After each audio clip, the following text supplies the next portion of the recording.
mà muốn tàu gì tàu cực kia nữa nhớ trong đó lúc họ chui thì tao tặng đó bom này nè tao tặng kỹ luôn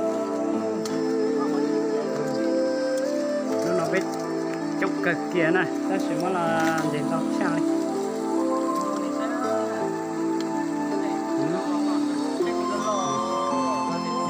tao thì tưởng chỉ lọt sắp lấy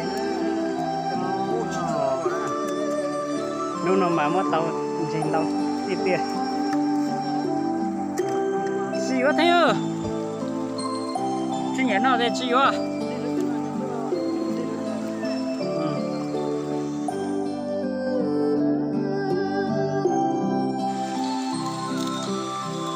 nó tập cho câu này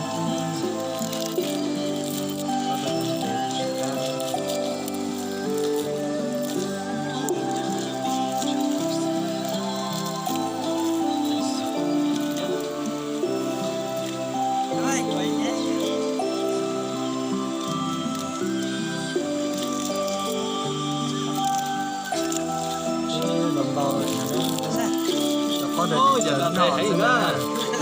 Bây giờ thật ra bây giờ sống mấy trò hú nữa. Ở đâu bạn không sống. Nó là chết chưa?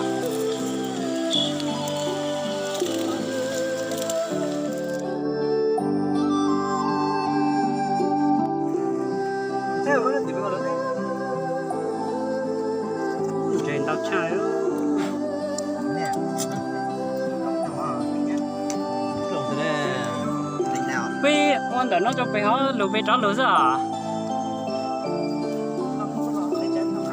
lùi chưa Được.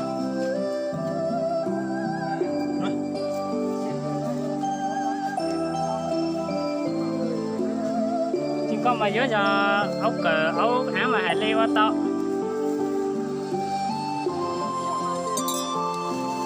Lúc mấy này? giờ đó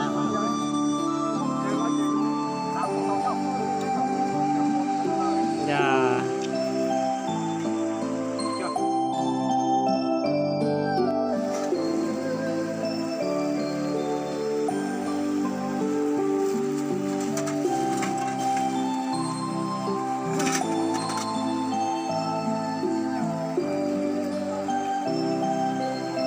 giờ đó